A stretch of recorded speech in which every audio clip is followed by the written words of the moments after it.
พุทธัสสะธัมมัสสะอริยสังฆัสสะโอเจียไมหัง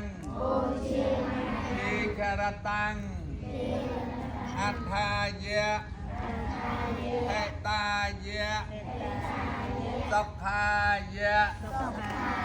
ตุติยามไปตัติยามไปปันเตเพกเวียบ่เปิดព្រះដ៏មានពភាអង្គម្ចាស់ដ៏ចម្រើនហើយថ្ងៃនេះជាថ្ងៃមាឃកប៉ុណ្ណមីជាថ្ងៃមាឃកបូជា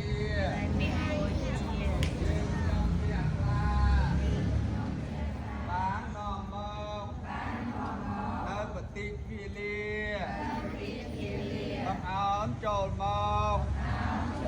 បងបូជាថ្វាយ គុណប្រពន្ធ